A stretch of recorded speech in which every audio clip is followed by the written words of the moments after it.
Welcome to another episode of 64 Bourbons Under $100, where we're on a mission to find the best bourbon under $100. What you're getting ready to watch is our 75 to 100 Wildcard. With Wildcard in their bracket, episodes 5 through 8. If you want to keep up with these daily, you can watch them on YouTube Shorts, Instagram, or TikTok. All right, let's get into it.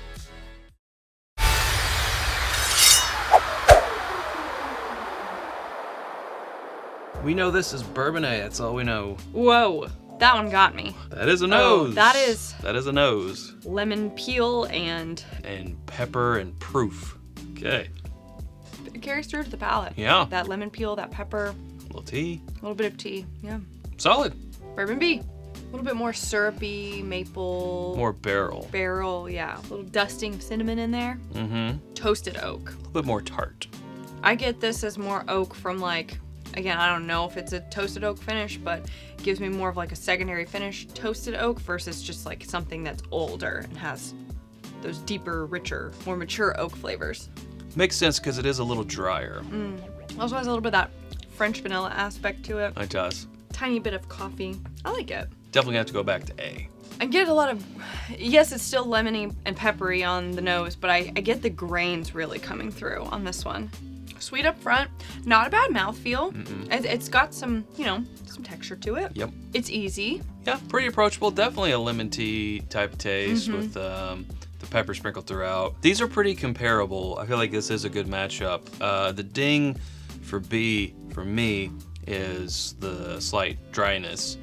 But I think I'm liking the oak flavors better. So for these reasons. I think I also have to pick B. We picked B. Advancing is Peerless Double Oak, and it beat out, Penelope Architect. Oh, they were both secondary finishes. Yeah. I didn't get that on both of them. I definitely got on the Peerless Double Oak. I was like, Yeah. I think this is a secondary finish. Whoa. Mm-hmm. Oh, what a good matchup, though. It I was. think that, you're saying that these are pretty evenly matched. I think that makes sense now that I know what they are. Yeah, it does. It does. Okay, well, we'll see you all tomorrow. Until then, drink more bourbon.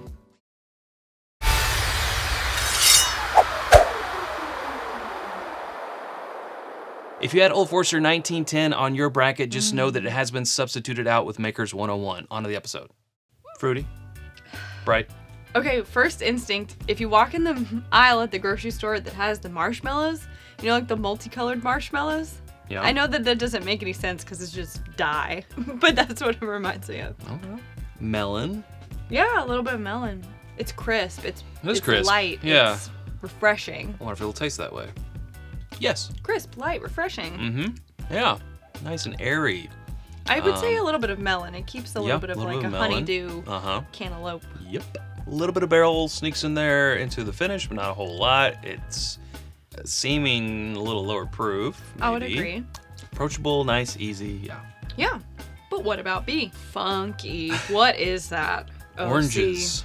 Okay, orange flavored medicine. Those Cough syrup. Those orange hard candies that have the little sugary extrusions on them, or whatever you call them. I don't know what that is. Yeah. Yeah, it just smells like orangey, herbal, medicinal, whatever. I'm not so much getting the medicinal, but but I do get the orange candy. A little orangey on the taste too. Translates through to the palate. Orange crush. I'm getting more of a Sunny D note. Oh, purple stuff? For me today, it's just not doing it. I mean, I don't find it off-putting at all, but right now, as you said, today, right now, in this moment, not my flavor profile that I'm looking for. I'll just double check it on A. Oh, going back to the nose, this is definitely the preferred nose for me. Yeah, I mean, A isn't anything spectacular to me right now, but it is more classic. It is less unusual in a good way. Yeah, A is hitting more of the notes that I personally like. I'm going to pick A. I'm going to pick A as well. Okay. We have chosen to advance Maker's Mark 101 against Evan Williams 1783, which is wild because that is never notes that I've given for 1783. Never notes that I have given for 1783. Wow. This is a shock because Evan Williams 1783 at a lower proof won the original competition, the original bracket back in 2016 for me. Right. That was my winner at Yes. a 4 proof points lower. So they've raised it to 90 proof, and I'm now against Makers 101, which didn't exist then. And nothing like that ever went head to head. Right. Now it's gonna lose to that. And this is the second Makers product that you I've have picked in this bracket. Now, when we did the review of Evan Williams 1783, you know, it's a $20 or under bottle. It's absolutely fantastic for that. I do not remember giving any of those notes, but, you know, it has opened up. It's about a halfway full or empty, depending on your outlook on life, bottle. So, you know, there's that. Now, we should say the Makers 101 is a substitute you may have on your bracket if you're looking at them at home. Old Forester 1910. There's some moving around that had to be done. So this one was slotted in there. So just know that you don't, well, I mean, you have a wrong bracket now, but it's not your fault. You're wrong. Don't blame yourself. Don't blame yourself. It's not your fault. It's us. Yeah. It's not you. It's me. That's the way it goes. That's what's going on. Sorry if you had 1910 going on in this position, because now it's just substitute in Makers 101, and we'll just all pretend like it's fine. There you go. We'll see you tomorrow. Until then, drink more bourbon. All right, before we go on to the next episode, we want to pause and tell you about our home on the internet. You know what it is? It's whiskyambitions.com. It's where you can get the shirt that I'm wearing, the sweatshirt that Sarah's wearing, all the Glencairns we're drinking from, also our water glasses. We have rocks glasses, copitas, bottle cut candles, and more. That's always coming soon at whiskyambitions.com. And you can become a patron at patreon.com/itsbourbonnight and join our community for as little as $1 a month. And that is where we release our exclusive barrel picks, the opportunities to get discounts on the merch Chad was talking about, or participate in those barrel picks, depending on your tier, after the episode exclusives, and more. We'll be right back.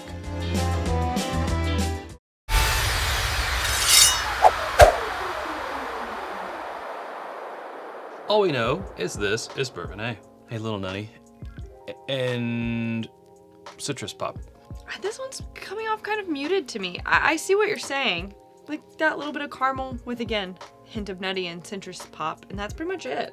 I feel kind of the same way on the palate. It's a little grippy. Not as natural as I would want it to be. That's, I think, what I mean by like the grippy sensation. Yeah, I want a little bit more. It's more viscosity. Yeah. Let's try B. Bananas. Is it? It is to me. Banana peel, like really fresh, underripe banana peel. It's like underripe fruit. Banana peel, pineapple. Smells mushy. I don't know. And a little oak. Okay. A lot of that carries through to the palate. But I feel like it has more of that oak presence, and it has a more viscous mouthfeel. Neither one are Comparatively to super, neither one are like yeah. super rich in coating, but Now to go back to A. A off of B seems a little hotter. It seems a little harsher coming from Bourbon B. Going back to B. Whereas that underripe banana flavor is not my profile. I feel like it is still giving a better experience maybe than A. yeah, even that note that you give in B, I don't think it's like the dominant note. It's not overpowering. It's there. Well, it is for me, but I think it's because it's so much not my note, you know? Okay. But that's what I'm concentrating on. Well, I vote B. Okay, so we have picked B, and advancing is Wilderness Trail 8-year. Oh. And it beat out Wild Turkey Kentucky Spirit. I see that. 100%. Whoa. I feel like I predicted that. The Wilderness Trail 8-year, like, I definitely think the oak comes through more. You get that sense of the age, the 8-year age statement on there. Interesting. I don't think I had that worked out that way in my bracket. But, Well, you know, that's why we do these things blind, right? It's true. Interesting. Okay. Well, hey, we'll see you all tomorrow. Until then, drink more bourbon. Bye.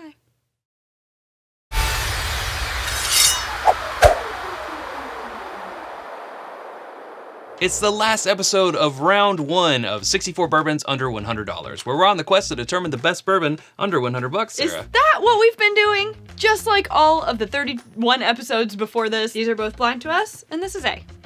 Ooh, fruity. It is. It's fruity, a little grain. Yeah, definitely get some of that grain punching through. Corn pops. Corn pops, yes, corn pops, because it's got a Corn little pops. bit of, the sugar, and I don't know what's on corn pops, but, Gotta have my pops. oh, more honey than I was expecting. Sweet like corn pops. Uh-huh, Honey. yep. Little bit of barrel influence coming in the second half, Yep. towards the end. Mellow overall. lower proof, I guess. I do 90 feel to like I 100? just ate a bowl of boozy corn pops. Hey, I'm gonna do that later. Sounds good. You know, it's pretty solid. It's fun. What about you, Bourbon B? Ooh. Well, that's just richer now, isn't it? Richard? I'm sorry. Who are you? Hello, Richard. I'm Chad. I'll be drinking Oh, you. and I started it. Yeah, it just smells deeper, if that makes sense. Right. It like smells deeper. dark charred oak. Deep, rich spice. A little bit of stone fruit, a little bit of, it's either cherry or maybe it's raisin, little plum, fig type of thing. And I get some dark chocolate. Yeah, a little bit of chocolate, bordering on leather even. Oh, that's nice. That is nice. Didn't have a super long finish because we went back for our second set pretty quickly. Well, I don't think either of these are super high proof. So I'm not expecting the world's longest finish on either one. A little, actually, B is a little dry, but it definitely has more intensity in its flavors than A. It's very well-rounded. It has a lot of flavors, got a lot of layers in there. I think there's more to dig into when it comes to Bourbon B. Perception of age as well, more so on B. But we're gonna go back to A. Oh, yeah. Because we're talking about sensing grains in this one, and there's just none of that in B. Not that grains always mean it's younger or it's youthful, but can. Not a bad flavor. No. It just like you said, it's corn forward, grain forward. It's like boozy corn pops to me. Yeah. It's a fun thing. It's a fun thing to taste. More but cinnamon this time, actually. put up against B, again, B just seems to have more developed flavors. Yeah, less of a huge difference the second time going A to B, but it's still there. I still think I gotta give it to B. I must also go with B. We have advanced 1792 small batch against Stellum Black. Oh, okay. We've tasted Stellum Black like once or twice, although 1792 small batch we've tasted a lot. Yeah. So I think it's maybe more familiar. I would say so, but you know, I think we're often reaching for the full proof over the small batch when it comes to 1792. But we definitely have more experience with 1792. That concludes Wow. round 1. 32 matchups, 64 tastings, all for you. Yes. It's all for you. So the next time we'll be tasting 2 winners. All of these will be winners. I mean, half of the winners will become losers, but yeah, these are all gonna be ones that have advanced, which is super exciting. So that's great. So we will see you guys in the next round. Round 2 is what we're gonna be doing. So until then, thank you for watching. Hey, we'll end this like we normally do. If you haven't subscribed to us already, you can do so by clicking right up here. Over here, Sarah. There's suggestions of other videos down here. We'll see you over there in one of those. Thanks, Sarah.